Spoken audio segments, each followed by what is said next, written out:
British descendants have always complained about immigration. It's in their blood. The earliest cases are when the Celts invaded the Picts, sometime around 100 BC. Then came the Belgic tribes, the Romans, the Pelagians, the Saxons, the Norwegians and their Viking longboats, the Normans, and on it went, without end.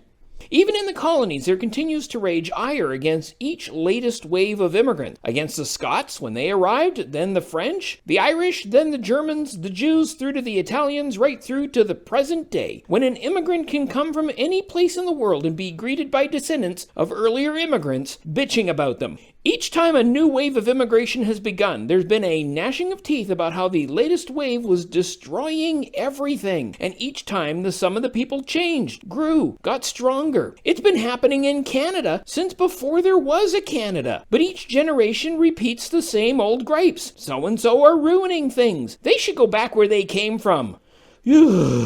Meanwhile, there's no evidence any of the original Britons, the Picts, remain, except that each wave of British immigrant continues to bitch about the ones that follow them. It's odd that a culture entirely built of integration of other cultures has always complained about it. It's hilarious when people who often have a rather weak command of English themselves, and it's their only language, complain that the latest wave of immigrants can't speak it as a second, third, or fourth language. It's even funnier that English is a language almost entirely based on words brought to it from other cultures. And I'm sorry to break this to you, but the foundation of American individualism isn't unique. Every British colony feels the same way, and all of them believe they are doing it better than you are, America.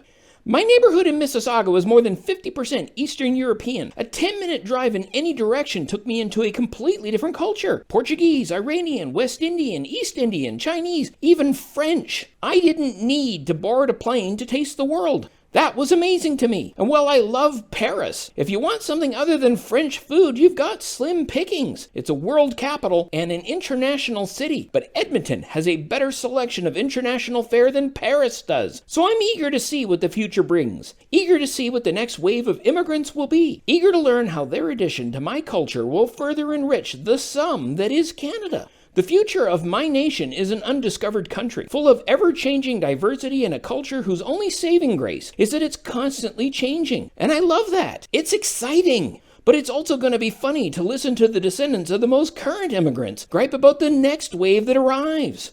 Well, at least then, we'll know they're one of us.